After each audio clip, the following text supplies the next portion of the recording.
Hello, everyone, and welcome to part 3 of the downfall of Final Fantasy XIV Asmon's reaction. As you guys requested, this is my reaction. You guys wanted my thoughts on what Asmon and what Lynx are talking about, and because of that, that's why this video exists. That's why the others exist as well. You can check the link in the description or whatever to find the different parts if you want to see the whole thing in this case. But we're going to be kicking off with part 3. It wasn't always like this, is the point that is on screen that Lynx is making, and we'll see what we have to share. Guys, if you enjoy these, hit that like button, subscribe, and as well, the top link in the description is for the Instagram challenge. We're getting so close to 200 followers over there. The ultimate goal this year is to get to 1,000. So if you guys hit that follow button over there, thank you so much for that support. But let's not waste anybody's time because these are long, and that's why they're broken up. Let's see what they have to say about point 3. Topic 3. It wasn't always like this. I understand that I might be coming across as a bitter old man yelling at kids for having fun. I'm only 24, by the way. But trust me, I absolutely despise nostalgia lords. The fact that he's 24, like, I think if you're looking for any kind of cannon fodder to throw his way, that means his brain isn't fully developed, but we'll just leave it at that. That's just science. That's just science speaking here. Anyway. Who blindly think everything was better in the past. However, we can empirically say that Final Fantasy has only gotten easier with every expansion. Class design has completely stagnated and lacks any growth at all. I mean, it blew my mind that an actual popular opinion these days is to make combo skills just one button that you spam over and over. Yeah. That is a great idea, especially for us controller players, because the way that combos are set up, it's 1 2 3 1 2 3. But when you see how they already bring it in with so much other ease, you could actually make a more engaging system with that level of simplification. And simplification in that regard does not guarantee that it means we're just going to make this one button press to win. I think from that aspect, right, when we look at how the jobs level up over time, the volume of skills that they have to prune and re-add and things like that, this could end up being such a beautiful evolution, especially for keyboard and mouse and controller players, because if you're going to sit here and try to make the argument that like a 60 button combo for a job means that it's fun, like if that's your kind of fun, like that's incredible. But I think overall, I'm not against that, and it's interesting that I see people agree with Lynx in this case. But no, not any stretch of the imagination. I think that is something that's going to be very helpful because it frees them up for slots to add in different kinds of skills. Because the big part of the skill gap is the weaving of skills between your combos, thus increasing your overall DPS. But anyway, you guys let me know if you agree or disagree, because I'm going to die on that hill. I'll keep advocating for something like that, because that will make just the quality of life so much better, especially as they go to a level 100, and assuming there's going to be a level switch in the future. A great idea, geniuses. You know, what if we just made every class have one ability called the I win button? Maybe then you could... No one's making that argument, but that's how you set up an argument to make yourself look, was it as a straw man? I guess I don't know. You guys let me know. That's where it's like, yeah, those things aren't the same, right? Like, yes, no one's advocating for the I win button. The game is easy enough as it is. I'm not going to apologize for that. That's how the game is. It's an easy game. It's built easy because they want you to be able to solo play the whole thing, and that's where they're going with it. And anybody who tells you otherwise is delusional. Like, the game is meant to be a single player Final Fantasy game. Convince yourself you're a good player. Preach. I don't think that being a good player matters. I think that having fun matters. I don't think that it makes you a good player. It doesn't, like, the ability to memorize a rotation, I feel like is a pretty low tier skill indicator, personally. I think a better skill indicator is being able to, like, actually adapt and improvise what your rotation is based off of what's happening at the current time. I think if you separate the different types of players, you're going to have people who align with them, because I think the vast majority of us play games to have fun. However, there are those who really want to have that level of, I don't know, professionalism, that level of dedication, the super fans, the super hardcore. And like, for them, like the difficulty is a part of the fun. And so I don't want to I think that's where when we were having these kind of conversations, you almost in a way have to stop just kind of grouping the entire player base together. You got to really segment them off into their own,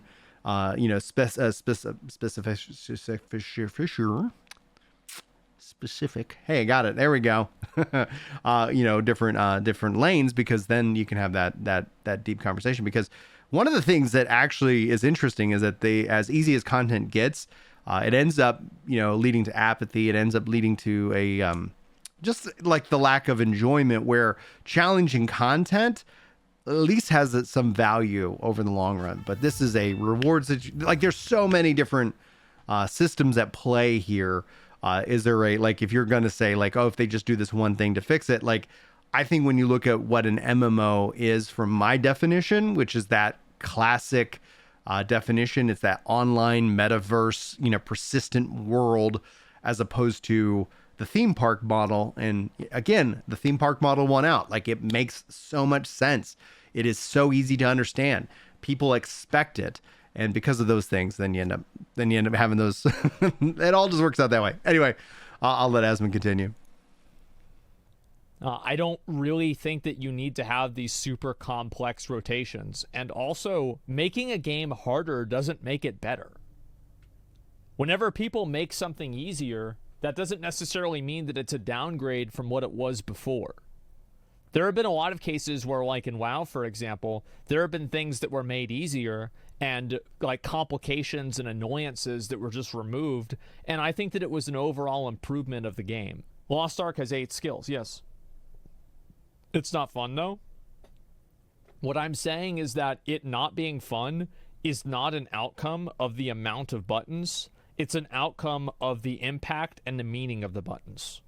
For example, I think that World of Warcraft Classic and Wrath of the Lich King, to a lesser extent, playing a class is more fun at that time than it is in retail WoW. Even though a part of this is it feels like there's a level of gatekeeping that we're talking about here, where and we all do this as human beings. When you kind of look at oh man, I went through it. This is something that's kind of a rite of passage. And when that gets easier and easier, there is, no matter what, there isn't a knock-on effect. There isn't, it is not making your experience less, but it does run the risk of having that as a feeling. So it doesn't change the facts of the situation and what you went through, but it does and has that impact on that same feeling. Because what I end up seeing a lot from the player base ends up being is a passion for people who want somebody to have that same kind of experience, the same kind of impact. And since they can't have that again, that initial reaction, especially, that's one of the reasons why the story is so, paramount to the whole thing. You end up having that kind of connection with that person, because you can then, that's the best way to relive it. But outside of the kind of the gatekeeping aspect, because there's a theme of that I think Asmon's getting at, it ends up going into yes, just adding in more buttons doesn't automatically make things more fun. Just making it easier doesn't make it less fun. It's the impact of what those skills mean, how they work together. Because again, when you start to think about Mario, Super Mario Wonder just came out. I'm going to smack the mic because why not? And Super Mario Wonder, it doesn't have to have all of these complexities to still have that kind of fun. But obviously, 14 isn't trying to be Mario, and Mario isn't trying to be 14. I think it's, you want to kind of focus in on your lane and have that kind of connection there. No, retail is way more complicated. Even though retail is way more involved, I have more fun playing the game in Classic or in Wrath. So this is what I'm saying, right? Is that it doesn't really matter to me how hard something is. I think people always get this fixation on, oh, this content is so hard. Who cares if it's hard? It's about if it's fun. Gaming used to have a philosophy on class design he called moments of glory, where classes were not meant to be jacks of all trades, but instead have moments and encounters where their specific class had an area to really shine and do something. Yeah, and with the philosophy of bring the player, not the class, with the philosophy of the ease of access to the open world and so much more, we don't see that bring the class, not the player aspect. And that's, if you go with the bring the class, not the player, you solve this problem, but you introduce a new problem. And the problem is that somebody might run the risk of having a class that people don't bring along. that's not welcome in content. And the thing is, and the sad truth about all that is it's still the case. Like, you still see people who will gatekeep on the class itself. So I think oh man, this is always kind of like, I wish we would go back to a primary bring the class, not the player aspect, and then bring in more of that player freedom and that sandbox to let players experiment, break, and then have the developers in that constant set of like, okay, we want to make this adjustment and that adjustment. There's no ifs, ands, or buts. There's no perfect system. There's no solution truly to that problem except for the demand. Like, so if the players end up demanding, something like that, I think you would see that return to form. But again, I think we're talking about a niche within a niche within a niche of players who truly are frustrated by this. And those are the players that have hit over 10,000 hours. Those are those players. You don't see this from someone who's there in 5 hours in, 50 hours in, 500 hours in even, Anyway.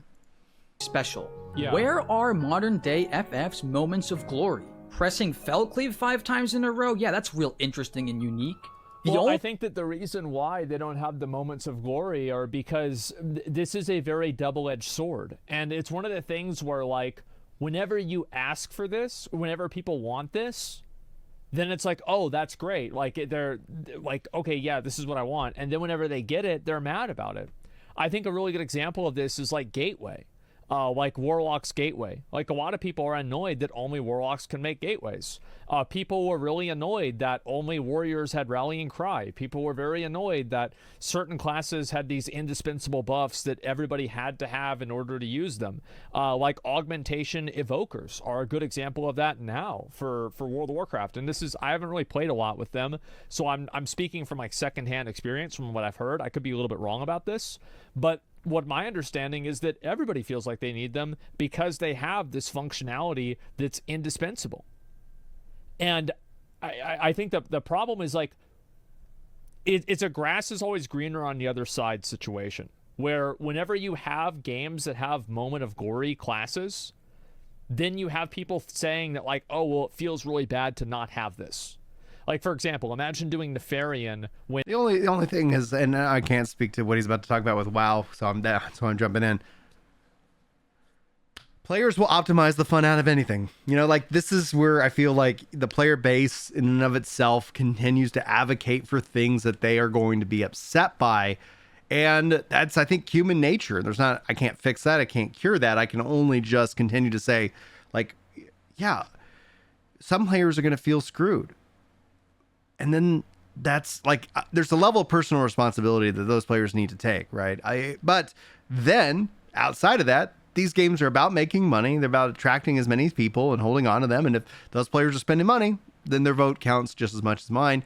And that's why they outnumber this mindset. That's why it's so much more popular than the alternative. That's why the solutions aren't solutions for many people, because they don't want that kind of game. They all, honestly, sometimes I just wonder if they just want the impossible. When you didn't have mages, so you couldn't AoE down the ads that spawn at 20%. That would be really bad, right? But having the mages, it feels really good. And that's the difference. But they changed that, and so now everybody has an AoE. Everybody has these tools.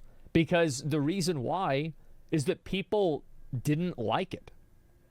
Now, my opinion is that I think people do like it, and I think that it does make the game better, and I think that they should continue doing it.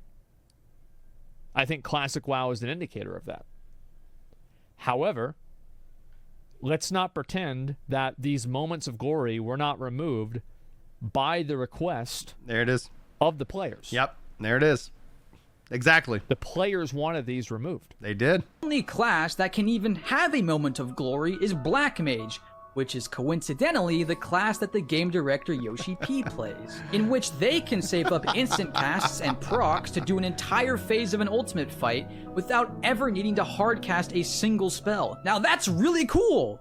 Try and find any other moment of glory on any other class. They don't exist. Bosses that used to also, like, this is kind of, it's not congruent with like the point that it makes fights that fights are getting easier, because whenever you have classes that have moments of glory, what you do is you enable fights to be very easy, because that's what the glory is attached to, right? Because you don't want to make it mandatory, right? Because you make it mandatory, well then it's like, okay, well now it's like it's no longer a moment of glory. See, and that's where in the past we've seen fights that are built for different compositions, right? So it's not a matter that like everybody can clear it, bring the class, not the player, as opposed to bring the player, not the class, and then it just comes back again. That way you're like, oh, we don't have this. And when you have that, when you think of it in terms of the party, the multiplayer synergy, I think it's that constant battle between like solo versus multiplayer, hardcore versus casual. I think a lot of these problems are solved by economics in a way, like just having everybody always kind of working towards a goal, the hardcore working towards that goal much faster, but every casual player out there is still chipping away at that. And I think that's something that I always felt very lacking, where in Final Fantasy 11 it felt like, at least with the Conquest and some of the other systems, like there was some impact that I was having, whether I was intentional or not. That asynchronous multiplayer aspect, something that I truly crave. And that's what I get out of New World. That's what I get. And, you know, when we look at some of the upcoming MMOs on the horizon, that's where a lot of that seems to be moving. The question ends up being, is that it's sustainable? I don't know. Or it's just a requirement. But like what happens is that if you have certain classes for certain bosses, it just makes the boss like 1,000 times easier. I'll give you one example. Halphus Wormbreaker in Bastion of Twilight.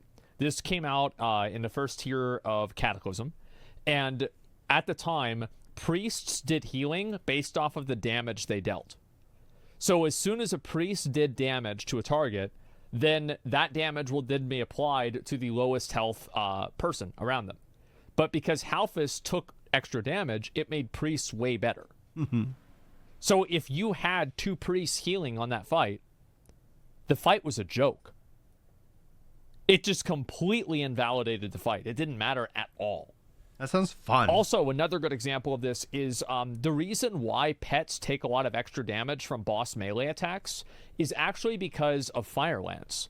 And what people used to do in Firelands is they used to fight Majordomo Staghelm, who was the second to last boss in Firelands, and they had a pet tank it because the AoE, like radial cleave that he would do, would have a 90% reduction on a pet, and it would never actually do enough damage to kill the pet. So everybody would literally just have a pet tank the boss and then just slowly DPS the boss down, and then the boss died. Ramu, that's why until bosses do way more damage to pets now. It's because of Firelands. So the problem with having these things that are moments of glory is that they allow you to trivialize fights, because that is the moment of glory. The fact that now I can trivialize this mechanic because of my utility or my skill at using my class. So I actually am on the side of give classes those moments of authority, or not authority, moments of glory. Give them the ability to trivialize fights, and just make the game fun and make it rewarding and make it feel good. That is so easy to say. Like that is the most cop-out thing that any gamer says. Just make it fun, just make it good, just make it feel amazing. And if there was only a switch, if there was only a button that you could press to make that actually happen to be true. I think that bottled up is the great thing to sell. Like they got it, but you don't end up seeing the, hundreds of millions and thousands, dollars and hundreds of thousands of hours, working towards getting that. And then you also run the risk, especially when the players are frustrated by it, right? So that's where, again, players optimize the fun on any game. You gotta be careful.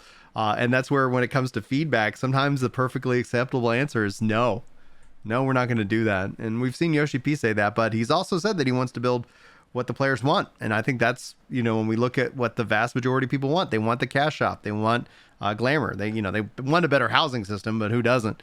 And they want, a game that they can kind of just pick up and play when they want and step away when they don't. That's the majority. That's the silent majority that dictates kind of the state of the game. And, they're not wrong, right? Like that's who's playing, that's who's paying, hardcore gamers like Lynx and myself, no, we're not, our money isn't going towards that bucket. And if Square Enix wants to, have that change, like I'm all for it, but I think I'm just going to do what Yoshi P tells me to do. Play the game, take a break, play the expansion, take a break, play the next expansion, take a break, and so on and so forth. And that's a hell of a good way to, add a subscription to a single player game. Fuck everything else. That's my perspective. But you're not going to make a game hard that way. Isn't Limit Break and Sidereal Gauge something as a moment of glory for the party?